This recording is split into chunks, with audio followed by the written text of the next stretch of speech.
and I made him watch.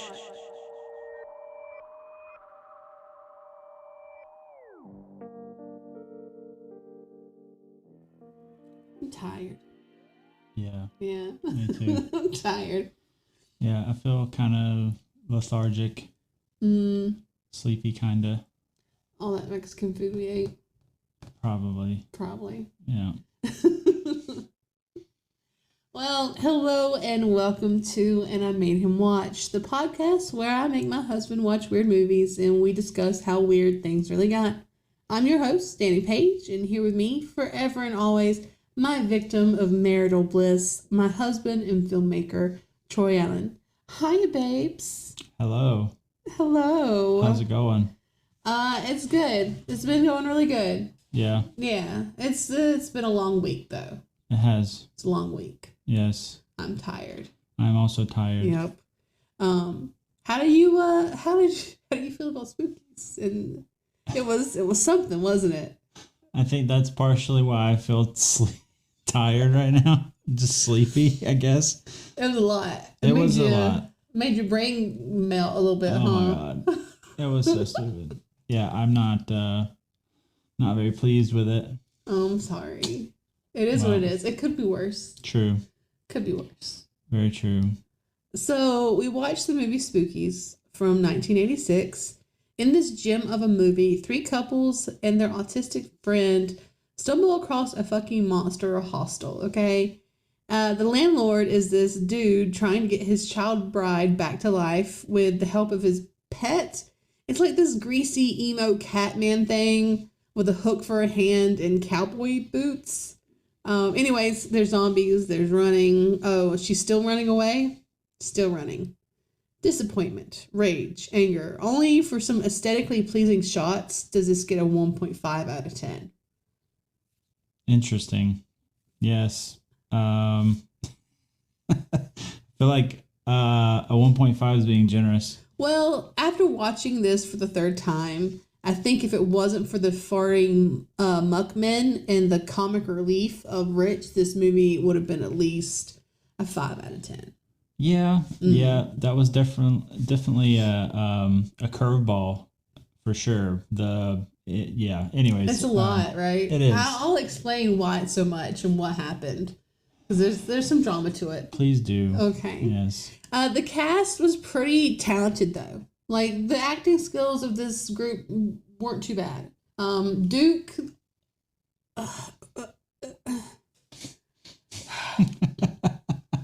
But having said that, it's really hard to find information on most of the cast. Felix Ward played the undead, really dead, broken-hearted wizard Creon. Mm-hmm. Ward is only accredited for this role in Spookies on IMDb. Creon is also a Greek mythological name. I forgot to write this down, but it's something like that. The beautiful childlike bride Isabel is played by Maria Pachackas. Was born November 22nd, 1966, and had a short career as an actress. She was in 6 movies from 1986, which was Spookies, and then in a short called Sangria Sponges. Okay. In 1991, Do You Like Women in 1992, Valerie in 1992, Night of the Cat in 1993, and her last film was Carmilla in 1998, and she passed away February 1st in 2017. Wow, that's sad. That is sad. Mm-hmm. Yeah, she definitely had this like glow about her in this film. The makeup for her, like the makeup jobs, the fashion makeup, not the prosthetics or the special effects makeup. That's a whole different thing. Yeah, that's special effects. But the fashion makeup for the group and the women, the human women, it was beautiful. It was very, very well done. Yeah. Whoever did the makeup was very talented. Yeah, their makeup artist was very good. Creon's emo werecat was played by Dan Scott. He also had a short career spanning from the 1970s to the 1980s. Our runaway, Billy, is played by actor Alec Nimser. Nimser is still part of the cinematic scene, having been in 17 films so far. Spooky was also his first movie. His latest role was in 2020's Phantom Jesus Crucify Reality. Boy, I don't even know where to begin with this and how to explain Phantom Jesus Crucify Reality. I don't think the guys who were making it knew what it was, or it's just so strange. And you have to watch this. And okay. I found it. We're going to pause here, and we're going to come back, and Troy will be a changed man. Was that not the strangest video you've ever seen? It definitely would rank up there. I died at Jesus had me cornered in the bathroom. Mm-hmm.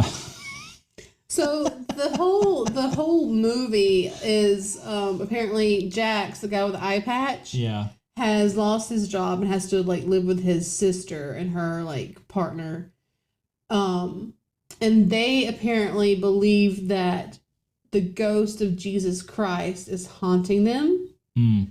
And they're obsessed with catching Jesus Christ's ghost on camera to prove his existence. Naturally. Yeah. As one does.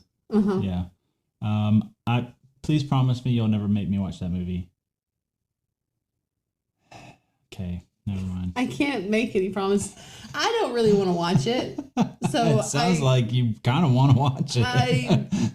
There's a lot. It's hilarious. When I first watched it, oh, so you have seen it? No, when I first watched the demo reel that you just watched. I see. I lost it.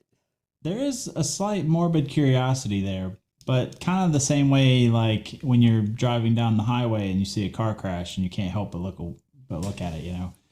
Anyways, okay, back to our crew, our cast and crew.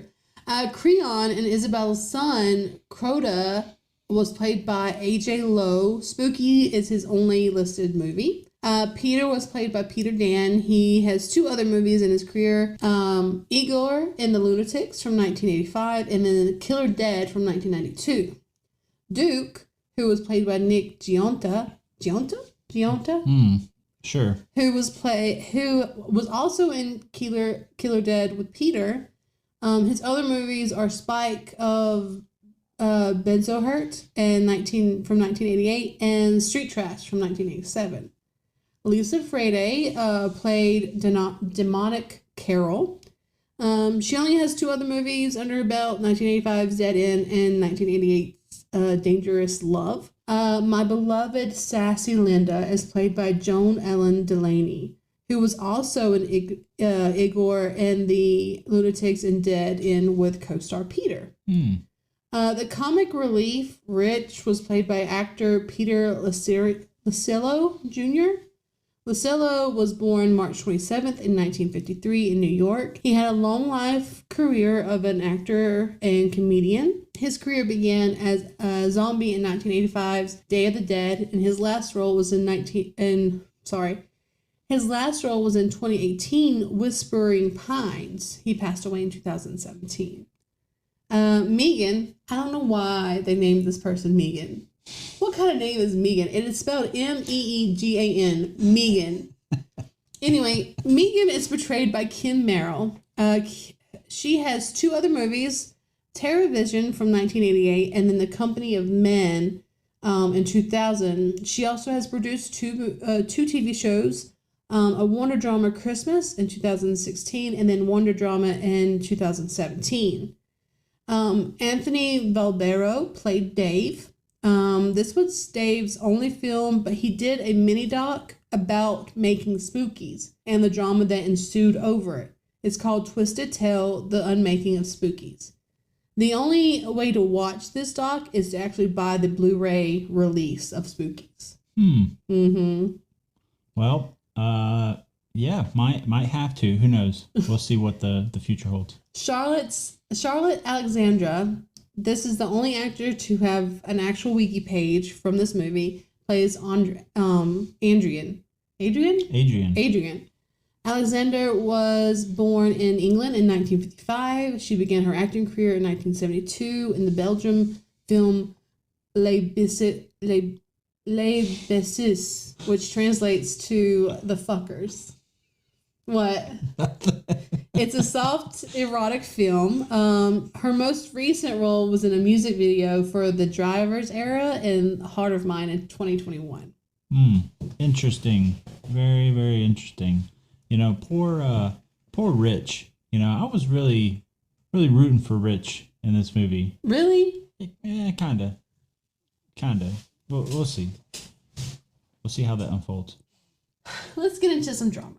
Originally titled Twisted Souls, Spookies was written and produced by Frank Farrell, Brandon Faulkner, and Thomas Doran. They wrote the script in 2 weeks under the guidelines people are chased through a house by monsters. Doran and Faulkner also co-directed the movie, but this is a Frankenstein's monster of a movie. After Faulkner and Doran finished their original film, the film's backer, the people who were funding the movie, then hired another cast and crew to add scenes. The original film and the new shots were then edited together, and this is when where Twisted Souls became Spookies. The original film followed a group of travelers that came across a haunted house. This includes all the monsters and effects that Peter and Duke's gang encounter in the movie. That's all the Ouija board stuff, muck monsters, Spider Woman, the snake demons, the hallway demon, and the Grim Reaper statue. This also includes the first set of zombies we see in the movie. Then later, the whole story arc of Creon and Isabel was added. You got your runaway Billy, the creepy hitchhiker, the emo werecat, and more zombies. Oh, and the old hag that's in the caves. So it was like Twisted Souls was going to be this basic zombie flick with a haunted house kind of thing. And then the new footage was this weird gothic love story thing. They edited it kind of well, though. Like, the movie is clearly all over the place, but I wouldn't have noticed the chop job without the information of its production. But now I'll never unsee it. Yeah, it definitely felt like there was, like, they were trying to hold the story together. Mm-hmm. Like, it was just kind of getting away from them at times, and they would just, you know, slap some shit together and hope for the best. Well, also, I'm not sure if you noticed, but you never see the two groups collide, actually. There's a lot of voiceovers and a lot of cut twos, like with the werecat that is watching the group all the time. True. And even in the movie where Duke sees that small door opening and he closes it and it's got the kid inside. Yeah. You actually never see Duke in the same frame. You just see the door closed. Right. So it was a lot of, let's just stick this here. And it kind of makes it funny when that happens. Like, when I saw that, you know, the kid in the closet under the stairs, I was like, oh, look, it's Harry Potter. And then he just closed the fucking door. I was like, oh, sorry. I was like, fuck you, Dursley. Jeez. Anyways. The outside shots and principal photography were taken at J Estate. The J Estate is in Rye, New York. It's a notable historic site in the birthplace of John Jay, one of the founding fathers of the United States, and the country's first Chief Justice. The estate features the Jay Mansion, built in 1838, in a Greek Revival style, which highlights grand columns and classical design. The style was very popular in the 19th century and reflects the era's architectural tastes and social standards. The house is massive, and it's gorgeous, and it's now a historical site. You can go visit and get like tours and stuff. Which, you know, I love it when they, you know, preserve old houses and stuff. It's wonderful. Yeah, that house really did look amazing. Like the shots from the outside of the facade and stuff, it really did look nice. It is. It's a super gorgeous house. Yeah. And looked great on the inside too. Yeah. I was kind of hoping that we wouldn't hear something similar to like Fulci's The Beyond, where after filming, like they had destroyed the fucking flooring and stuff. Yeah. And I didn't see anything about like anything being ruined or anything, but it's still up there. It's still, you know, you can go visit and stuff, and they do tours, and It's only like 20 something acres, so it's a huge like land and stuff too. Nice. So the movie begins with a slow shot down to view a grave. But not any old grave. This grave is bubbling. We then see a man sitting in front of a closed casket. This is Creon. And he gives this monologue about love and some sappy shit. And that's not important right now. What is important is what's going on the outside. Outside, Billy, a runaway, is being stalked by this greasy emo werecat. That's what they called it in the Wikipedia page. I kid you not. Meanwhile, a group of swingers, which is what I'm going to call them, are making their way to a party, to a get-together, just a midnight drive. Honestly, I don't know where they were supposed to be going. I know they got kicked out of a party because of Duke, and then Duke's just leading them around the woods in the middle of the night. I see. I must have missed that part because it was really hard to pay attention to that part because you had fucking Rich in the back seat playing with damn hand puppets. Yeah, I didn't even mention the puppets because I knew you were going to say something Lord about have puppets. Mercy. Okay, so in the very beginning of the film, the opening shot, it reminded me of Fulci's City of the Living Dead. Like very reminiscent of that. And then you see like there's not really any better term than bubbling. That's what I wrote. Yeah. But it's almost like you have this like lid to the vault. Yeah, it's got the slabs. The slab or whatever. Grave slab. But it's like, it's chained obvious. Well, too, it's chained, yeah, but it's obvious it's not made of concrete or anything. It's almost like they had like a canvas put down and it was painted the color. With like latex. Yeah. Because it's stretchy. Yeah. And then the whole like emo werecat thing, I was like, what the fuck is this werewolf thing? I eventually started referring to him as the werewolf formerly known as Prince. Because he's wearing like this fucking with the vest and all that. Don't forget the hook hand. Yeah, I didn't even notice the hook hand to start with. It wasn't until later. So much going on that the hook hand is definitely like there was no fucking need for a hook hand. There was no need. He kind of almost reminded me of Toad from X-Men, like the first X-Men or whatever. But definitely a emo sort of thing. And then you have these the cars that are driving down the little one-lane road or whatever. And typically when you have like older films and there's like this shot of the actors inside the car and you see the guy driving or whatever, typically they'll use what's called forced projection. And what that is you have the car and then you have the lighting and stuff. But then behind the car, they're projecting, moving scenery to give that feel that the car is moving. Yeah, they didn't bother doing that. All they had was the lights, and then you can tell that there's someone standing in front of the light just waving something. So it gives it that sense of movement.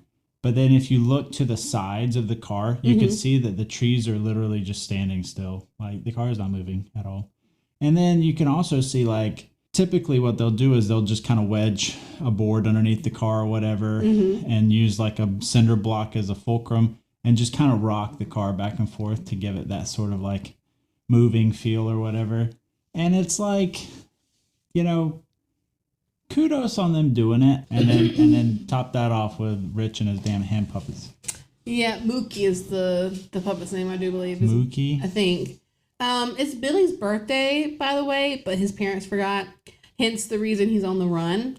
He comes face to face with this older man who is a fucking creep. The dude is just this drifter and asks Billy his age and then that he should just go back home. And does Billy listen?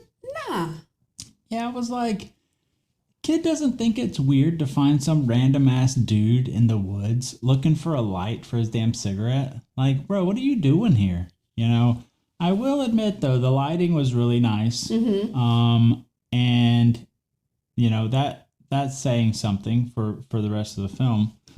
But then, like, as soon as Billy turns to leave, the drifter dude gets whacked by the fucking emo werecat dude. Yeah.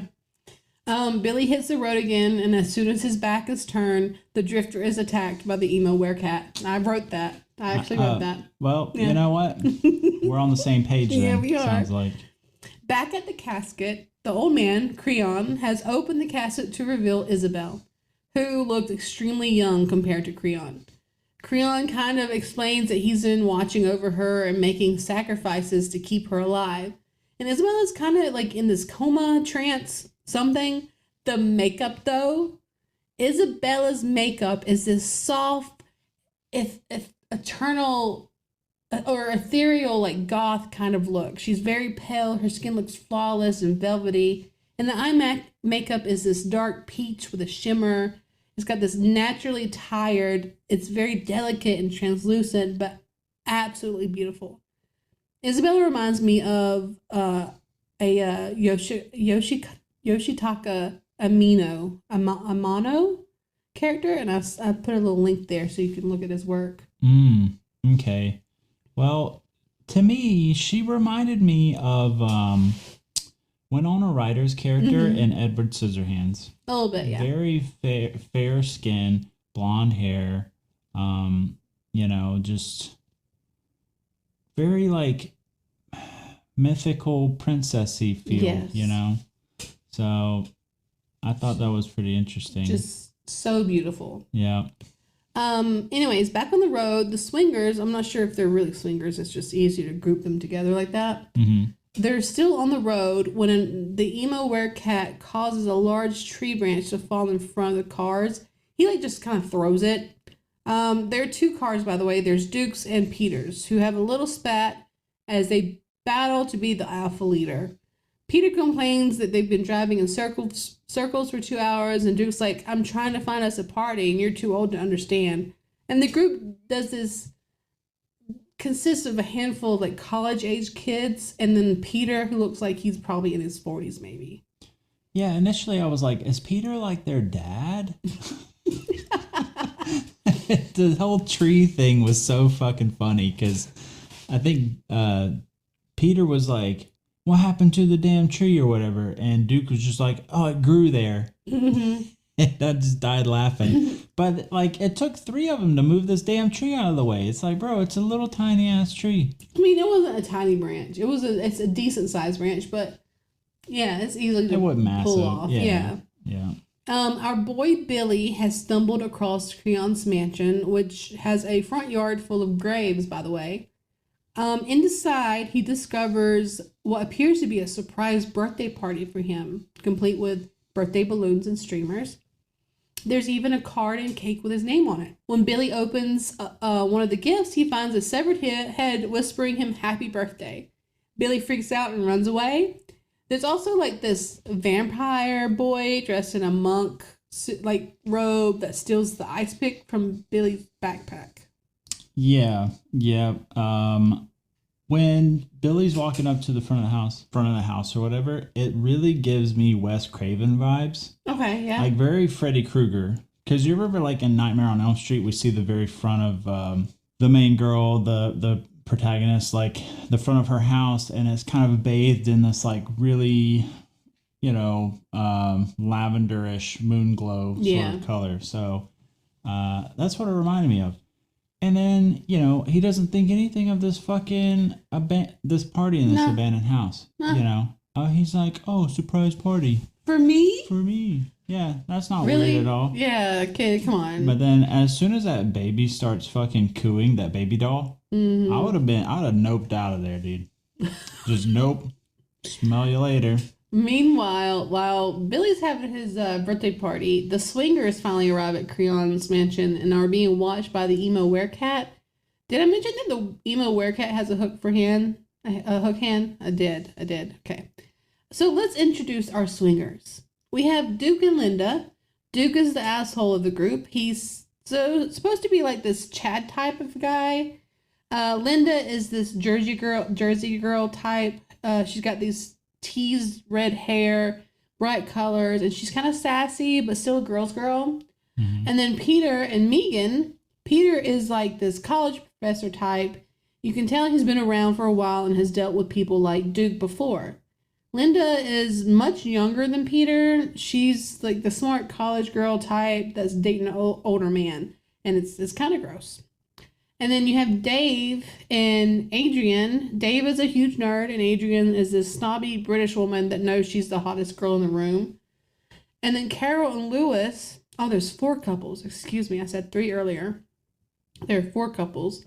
Lewis is kind of bland and boring, and he's also a bit clingy. Carol, who kind of seems to have some sort of psychic sensitivity, seems like she's ready to break up with Lewis. Like she's kind of tired of him and she's getting the ick. And Rich. Rich might be autistic. He's also the only single person in the swingers group. And I'll let you explain Rich. Hey man, Rich has got everything going on, okay? He's got the hand puppets, okay? Well, one hand puppet. His shirt literally has a picture of him and his hand puppet on it. He kind of reminds me of Doofy from Scary Movie. So he's just kind of like this bumbling idiot, you know. But, you know, you gotta love him for it. I was really rooting for Rich in this one. Really rooting for him. I was like, he's the only one that's gonna make it out alive. Okay.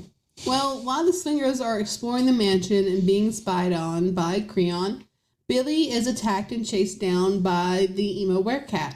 The werecat scratches up Billy's face and then buries Billy alive. And that's the end of Billy. This bothered me so much because, like, first off, Billy runs off into the damn woods and he's kind of hanging out by this fucking down tree. And he keeps, like, looking around. Oh, yeah. And the werecat is fucking, like... Right behind him. Right behind him, climbing down this tree. And it's like, you know Billy can see him in his fucking peripheral. You probably could feel him moving on the... Yeah. They're sitting on... He's like crawling down the tree that Billy is literally sitting on. I know, I'm just like, turn around, motherfucker. And then Billy goes taking off running, and then he gets fucking chased down by the werecat, and the werecat scratches his face. And then when he buries him, it doesn't even show him burying him fully. No. He just kind of like... lightly covers him up, and then Billy succumbs to the scratches on his guess. face. Yeah. The swingers are trying to have a good time, and they're drinking and dancing, exploring this creepy old house. And then Duke has some bad attitude for some reason, and it's just killing the whole fucking vibe. Things start to get weird when Duke finds a strange object that kind of flies towards Carol. Duke then suddenly notices that there's a door that's been locked from the outside. And what do you do with a door that's been locked from the outside in a house in the middle of a graveyard? You break it open, of course. Yeah, absolutely. I was like, oh, what's in here? And then proceeds to smash a fucking chair against the damn door. Like why? Why would you do that? Other than that you're a fucking idiot. Did you ever have that kid in like elementary school that just acted out all the time? Yeah, for attention, Yeah, that's who Duke is. Duke is that kid from elementary school that just did everything wrong on purpose. Yeah, unfortunately. So Duke breaks open the door, and this most 80s looking special effects body falls from the dark void of the doorway. And it happens to be holding this wicked looking Ouija board. And I love a cursed haunted object. This very unique styled Ouija board is not like the kinds like modernized in popular style. And I absolutely love it. It is so cool. I would love a replica of this prop. It's absolutely stunning. Absolutely stunning. Are you dropping hints? Is that what this is? I'm always dropping hints. Oh, okay. Well, I loved, who was it? I think it was Adrian said the line, something like, I think it was Linda said something about communicating with the dead or something like that. Adrian's like, the dead, but they're dead. Yeah. And I'm like, I ought to slap the shit out of you. I ought to. You dumb bitch. Like, Jesus Christ. Turns out the object that Carol's got is the planchette for the unique Ouija board. Carol kind of has been possessed a little bit and is relying on this information about how to use the Ouija board. And then Linda starts to ask some questions, and Creon then answers the question using the board. The group gets freaked out and are starting to leave when Carol is transformed into this old hag. Creon then uses her to relay the message, "Leave, leave, she is now mine, and you must die and serve my will." Was it then that we saw Creon and he had that like fucking pulsating vein in his forehead? He is possessing Carol, his like this large ass vein that goes up the middle of his head is just pulsating. Yeah. And then parts of her body are pulsating. I think it's just to resemble like the power he's using and how much like power he has. I'm trying to figure out how they did that because it's almost like they had a tube kind of running up behind his head and then through his hair, and then they would just kind of pump it, from behind. Yeah. To get that throbbing effect or whatever. The special effects some of them were better than others, for real. Some of the prosthetics and silicone stuff is great. Creon's makeup, you can see the seam on his neck. Well, yeah, him and Kitty, or the fucking werecat dude, like there was a shot where he kind of turned and you could see like it was almost like the latex was lifting a little bit. Yeah, it's all cracked and like, yes. Yeah, so obviously like comparing this to like a Fulci film, Fulci's special effects to me are way better. Yeah. It's flawless almost, yeah. But not quite like Tom Savini level, but good nonetheless. Way better than this was. Possessed Carol then bitch slaps Lewis and tries to crush him with a bookshelf. Adrian, Dave, and Lewis rush out of the house while Adrian and Dave stare in shock as they witness Lewis fall. A gravestone then erects itself with Lewis's name on it, and then the ground swallows Lewis up. All while the emo werecat watches. That's the end of Lewis, by the way. Yeah. Lewis is gone. And it's important to point out that the gravestone didn't just have Lewis's name on it when it popped up. Yeah, it kind of like burned it, like etched his name into it, and then Lewis is like sucked into the ground. Very Nightmare on Elm Street-esque. Yes. So like he's just gobbled up. Yeah. But Duke is a fucking idiot. Yeah. The rest of the swingers regroup inside and discuss how to escape. But before they can make their move, they watch as a few zombies pop up outside. Duke and Peter argue over the best way to get out of there, and when they can't agree, the group begins to fall apart. Duke and Linda break away from the main group and end up exploring another wing of the house. Peter, Megan, and Rich decide to explore the second floor. And then Dave and Adrian just going to linger by the door downstairs. They're not really going anywhere. Yeah. Duke and Peter are at the front door, and Duke's like, "You through talking, mister? I'm going to fix your ass." Duke honestly has some of the best one-liners. Yeah, for an idiot. Like, the dude... I'm just glad that what happened to Duke happens to Duke, and that's all I'll say about that. Meanwhile, Isabel has woken up. And as she's waking up, Creon leans down to kiss his bride, but she denies him. She seems really confused as to where she is and how she is alive. She questions Creon's actions, and she declares that she wants nothing to do with him. She even begs for him to let her die. He tries to explain that they have lived through each other and that they can be by each other's side forever. It's some very dark and romantic stuff going on. Would you sacrifice innocents' lives to bring me back to life so we can live for eternity in the monster hostel in the middle of a graveyard? Of course. Okay. Of course. I just want to make sure. Okay. Meanwhile, Peter's group is wandering around upstairs. Rich gets attacked by an electrical cord.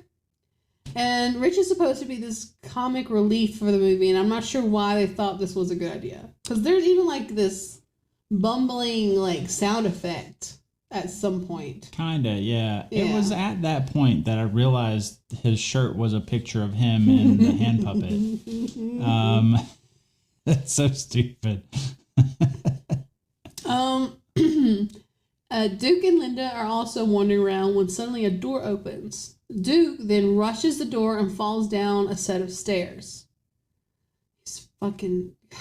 Linda rushes down to him, and Duke jump scares her, like acting like he's hurt or whatever, and then jump scares her. And then for some reason, Duke wants to get all handsy, and Linda's like, nah, boy. Like, what was his quote?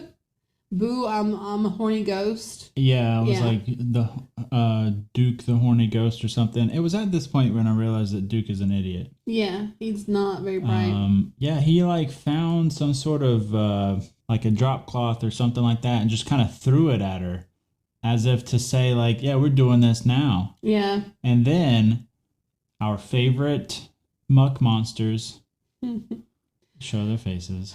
While Linda is just laying on the dirt floor listening to Duke, just being an asshole, two arms reach through the ground and try to grab her. These are the muck men, which are these humanoid mud creatures that fart. As soon as I heard it, I didn't quite know what I heard. That's when I looked at you and you were like, yes. And I died laughing because that's when I realized that they were farting. Up to this point, this movie wouldn't be so bad. It's not great, it's not wonderful or anything, but it wasn't that bad. There was absolutely no need for the fart tracks. Mm-mm. These creatures did not need farting sound effects. Yeah, no, and they looked like mudmen, like dirt, earth guys. They kind of remind me of like a Fulci zombie, but like sort of kind of. But yeah, I don't really understand the farting. I don't get it. So this is the point where the movie goes downhill. This could have been a classic. It's a little campy, but it's dark and romantic at first. Yeah, Duke is not the best character, and Rich is a numbskull comic relief. I could look past them, but this farting mud monsters? Nah. Nope. Nope.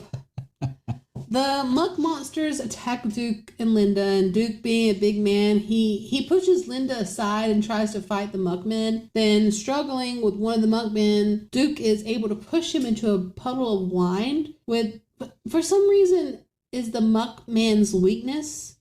Linda then cracks open one of the wine barrels, dissolving the muckmen. Yeah, it's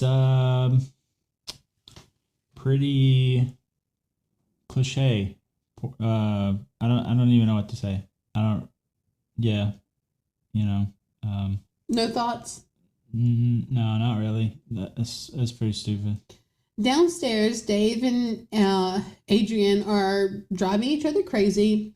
Peter and Megan and Rich are still wandering around, but Rich somehow gets lost in 2 seconds. He finds the Ouija board along with the possessed Carol. There are some awkward shots of Peter, Megan, and the emo werecat, and then we're back to Isabel and Creon, and she's threatened to kill herself again. This couple really needs counseling. They're not practicing clear communication, like, at all. This movie would have been 100 times better if Creon had been hot. I mean, I guess, yeah. I kind of figure, like, obviously, like, she had been asleep for a long time. 70 years. Okay, so he is super old. Mm-hmm. But he's like this immoral, like, sorcerer wizard guy. Right. So he's not really worried about aging or anything like that. He's, yeah. Right, but him being as old as he is, I think, is what attributes to him looking the way he does. You could still find, like, an attractive older gentleman. True. And him being a wizard, isn't there some sort of like conjuring spell or something he could like... Probably. Or incantation he could call upon and like... Probably. You know? Sure. But I mean, in this alternate reality, maybe not. You know? I mean, he does come across kind of dumb. A little bit. Yeah, a little bit. Anyways. David and Adrian are still fighting and driving each other crazy. Peter and Megan are still trying to get Rich, who is being held captive by the demon Carol. Rich is stuck in a room with the Ouija board, seeming to be trapped only by the emo werecat holding the door closed. When Rich threatens to piss in the room, the werecat lets him out. Yeah, I'm pretty sure Rich does piss in the room, though. Like, he said something about a toilet, and he was like, who am I kidding? This whole house is a toilet. And then he proceeded to, like, piss into the fireplace or whatever it was. Pretty gross, I'd say, Rich. But, you know, classic Rich. Yeah, classic That's what Rich. he do. Those damn crazies. So Duke and Linda have made their way out of the wine cellar and are wandering around. And Linda really wants to find the others, and Duke's like, "Oh, you don't trust me now? Toxic." Yeah, very toxic. Toxic very man. Very much so. Downstairs, Adrian is hearing some weird snarling and creaking, and then one of the chairs downstairs starts to move on its own. Peter and Megan have made it up to the attic where they find a body hanging from the rafters. Then they find a note on the body that says, "May God forgive me. This is the only way I know how to save myself from them." So it's clearly that this has happened before. Mm-hmm. Yeah. Creon is now using Carol's body to use the Ouija board, and through the Ouija board, he is calling forth like more monsters and stuff. The first one is this lizard demon thing. I think this is what the snake demons are. Mm-hmm. It kind of looks like the creature from the Black Lagoon, like larvae will look like, because they don't really have any legs. They just have these hands and these long like tails and stuff. It turns out the lizard demon thing is what Adrian's been hearing, and now it has a physical form to it unknown to Adrian. And it has eaten and clawed David's face while he was asleep. Adrian discovers this and then is attacked by the little green guys. She's able to pry the thing off with a fire poker, but surprised there are like two more of these monsters. She's about to scare one of them off, but then is attacked again. She pushes a dresser on top of another one of the creatures, and it kills it, and then is able to escape the room like barely. There was a lot going on within like 2 minutes. Yeah, I was just sitting there like, those damn gremlins. You know, first off, you're not supposed to give them water after midnight. Okay? And two, why do they sound like damn chihuahuas growling? That's what I'm saying. Like, what the hell is wrong with it? And always eating people's faces and stuff. Creon and Isabel are still having their little lover spat. Also want to mention, it's never revealed where Creon and Isabella are. Mm-hmm. Like, I think it's implied that they're in the basement somewhere. Mm-hmm. But, again, how it was shot and stuff, there's never any crossover between the two films. Yeah. Anyway, so Creon and Isabella are still having the little lover spat when he reveals that he is the father of her children. And Isabella's confused because they only have one child together, apparently. And it's revealed that the boy wandering around in the monk's robe is Corda, Creon and Isabella's son. Frightened, Isabel runs off. Creon then tells Corda not to worry. The farther away she gets from him, the weaker she is. So, there is like a whole backstory between these two characters. And this would have been such a crazy, wonderful story if it had just focused on this part of the story instead of combining the two. Mm-hmm. I would eat up some like ancient sorcerer killing innocent souls to bring back the love of his life or whatever. Mm-hmm. But it turns out that it's actually like a, what's the word I'm looking for? Great. Anyway, that would have been great. Mm-hmm. But instead they did this whole mess. Yeah. Because obviously Isabel doesn't like being married to Creon. And she has died at some point. And in between her being with him and dying, they've had a child together. Yeah. And then somehow he has made her have more of his children in the last 70 years. Right. Which is fucking creepy and disgusting. And it gives me like the original Sleeping Beauty. Do you know what I'm talking about? Yeah. The fairy tale? Yeah. Like their OG where like she's assaulted and then has like children while she's no. You didn't know about that. I know the Disney version. So the original tale, Sleeping Beauty, when she's under the spell, she's assaulted and she gives birth to children while she's still like asleep. Wow. Yeah. Wow. Yeah. Anyway. Well, it is mentioned that Isabel poisoned herself. Oh, yes. Yeah. She did poison herself. And I would like to point out that Corda, the little boy, is he a vampire? I think it's mentioned that he's a vampire somewhere on the internet. If you catch him at the right angle, he looks like a Jawa from Star Wars with his hood up. Houdini. Anyways. Megan's having a bit of a meltdown and is ready to give up on life. The wounded and bloody Adrienne is lured into a dark hallway with the apparition of David. She is then cornered by this octopus-like creature with electrical tentacles. That's how it's described on Wikipedia. And it is just that. The creature then strangles Adrienne and then melts her face with electricity. The way I described it was if you're familiar with Nemesis from Resident Evil, mm-hmm. if he fucked a fish and they had a baby. Mm. And then for some reason, Adrienne's face just melts. Mm-hmm. And it's kind of disturbing. A little disturbing. Yeah. A lot disturbing. But yes, yeah. Also, I'd like to point out that earlier when Creon is calling forth these other creatures and stuff, I was like, you know what movie this reminds me of? 13 Ghosts. Kind of, sort of, except instead of it being a house and his dead uncle, mm-hmm. it's Creon just using a fucking Ouija board. Ooh. Mm-hmm. Hell yeah. We get some shots of the delicate and fragile Isabel wandering around these dark cave tunnels, being haunted by this cave hag. But she's able to escape. Back to Peter and Megan, who finally meet back up with Duke and Linda.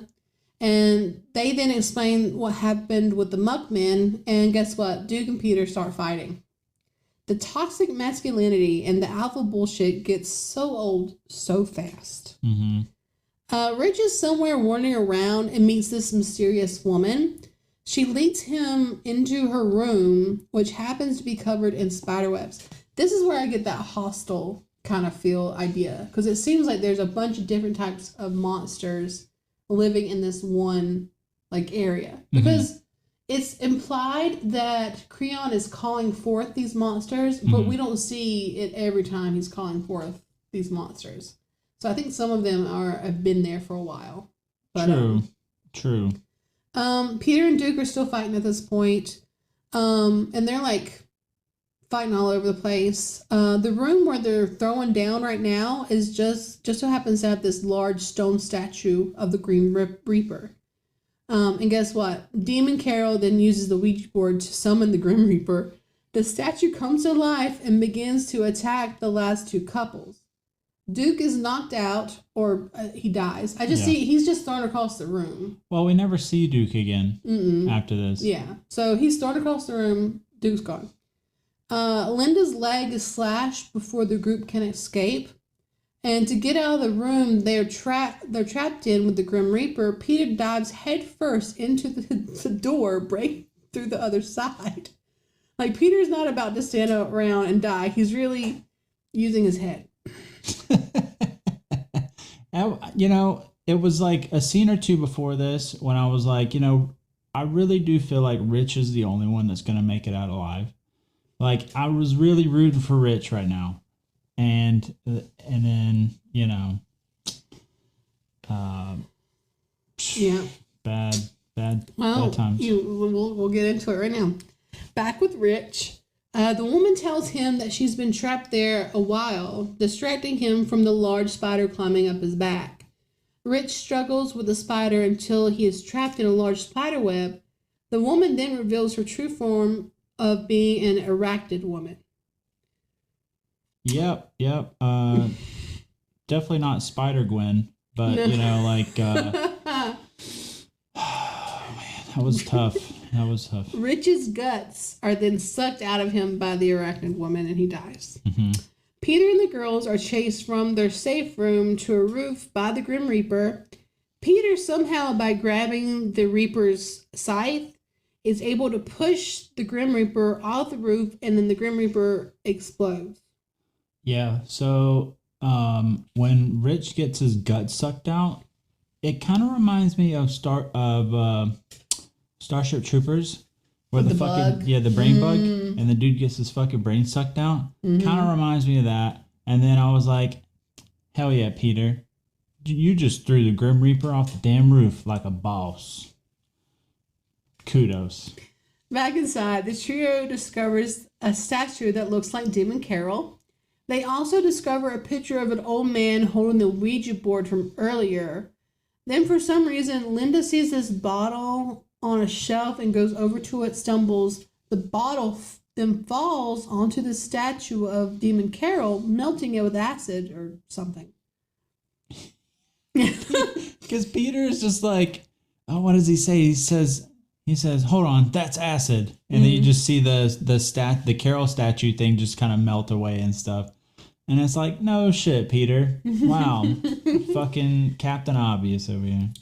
So Peter and the ladies come across Demon Carol, who has this whole monologue about how they're not going to escape and yada yada.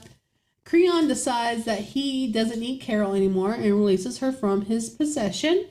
While this happens, they all begin to age, but Peter is able to crawl to the mummy from earlier and grab this vial. Mm-hmm. Did they explain what's in the vial? Did I miss that? I don't know, because I think it's kind of the same thing as from before when Linda knocks off the other vial. Mm-hmm. It's not explained, but I think that's what it is. But Peter, Not sure if the vial had ever been mentioned before, but Peter gets it and throws it at the Ouija board. Yeah, and then it goes kaboom. Goes kaboom, and that is the last we see of the swingers group. Yep, no idea if they made it out. I'm pretty sure they're all dead. Probably. Yeah, that's how their part of the movie ended. Yep. So Isabel decides that she is going to go get out of this crazy house. She goes back to Creon and lures him into this embrace.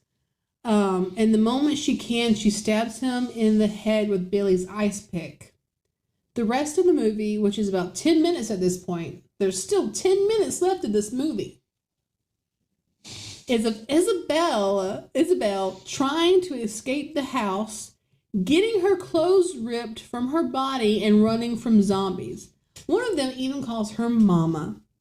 Eventually, she makes it to one of the cars and is confronted by a man. They try to escape, but only for it to be revealed that this random man is actually the emo werecat. It cuts to Creon bursting out of the bubbling grave from the beginning, and that's how the movie ends. Yep. She stabbed Creon with that ice pick. In the head. In that throbbing ass vein, and snapped the handle off. Mm-hmm. And then the music that's playing when she's running from the zombies and stuff, kind of a bop. It is kind of a bop. Dude, I kind of liked it. And then it was simply from the subtitles that I realized her name was Isabel. Mm-hmm. And then at the end, when she sees the werecat and stuff, I'm like, what the fuck even is this movie? What is this? Does it make sense a little bit more to know that they're two different movies that are been stitched together? It completely makes sense now. Mm-hmm. When I watched it, I had no idea what was happening because it essentially was like having two separate storylines going on at the same time, and they had nothing to do with each other. Except Creon was kind of playing both sides. But even then, it was kind of like, There's a lot of voiceovers. Yeah. Yeah. And that's the only literally the only connection they have are the cutaways and then the voiceovers. Yeah. I'm really trying to think about what my favorite part of the movie was. And Isabel, when we first see her in the coffin, is my favorite. Probably, yeah. She's so gorgeous. She is. It's just, Linda got some bonkers on her, you know what I'm saying? Okay. Anyway, so having, watched the movie and known the history of the movie, what would you give this movie? Like, what rating are we thinking? Dude, honestly, maybe a 1 out of 10. Just really? Still 1? Just simply because, there's some good shots and stuff, but at the same time, that does not make up for the fact that after production was over, they decided to go back and make a whole different movie. And then you tried to Frankenstein them together, like you said. Like, and to me, that's just terrible. That is terrible filmmaking. You know, when you go into making a film, the first thing you have to have done to the best of your ability is a script, right? Sure, there's rewrites and stuff during filming and stuff, whatever. But having that you know, framework and stuff put in place is so important, because by the time you get done, you know, and you've wrapped production and stuff, if you've done so many rewrites and now none of it fucking makes sense, like, do you really even have a movie anymore? You know? So, I mean, it is a movie. It is a movie. By some definition, yes, it is. So, anyways, we watched it, so you don't have to. We watched it, so you don't have to. So, you excited for our next movie? I'm Jesus Christ Crucified Reality is the title. I don't know if you heard of it. Are you fucking serious? No, I'm not serious. Oh my God. Serious. Oh, don't do that to me, please. Please, dear God. Thanks for listening to this episode. Yeah. We appreciate it. We hope you enjoyed this one. Yeah. And as always, if you like this one, there's tons of other episodes you can listen to. Like, share them, tell your family, tell your friends, tell your mama, tell your daddy. Give us a follow. Your brothers and your sisters, your aunts and your uncles. Like, if they like horror movies, they're probably like our podcast. Yeah, totally. Also, we have intermission. We have our first episode of intermission out. Yes. Yeah. And many more coming to you soon. Those drop every Wednesday. Yeah. We upload Sundays and Wednesdays. Yes. But as always, you can find us on Facebook, Instagram, Twitter. You can listen to this podcast on Spotify, YouTube, anywhere else you find your podcast. Yeah, you sure can. You can email us at andimadehimwatch@gmail.com. You can. Or you can find us at our website at www.andimadehimwatch.com. Hell yeah. So, as always, from us here at And I Made Him Watch, stay spooky. Bye. Thanks for joining us on this wild adventure through Spookies. I'm Troy Allen, and with Dani Page, we've uncovered the bizarre world of horror. Big thanks to Dani for her in-depth research and to me for handling the technical production. Our eerie soundtrack, courtesy of Tory Wolf and Epidemic Sound, added the perfect ambiance. Stay tuned for our next bone-chilling episode where we dive into the darkness of Near Dark from 1987. More thrills await, don't miss it, and remember, stay spooky and keep those popcorn bowls ready.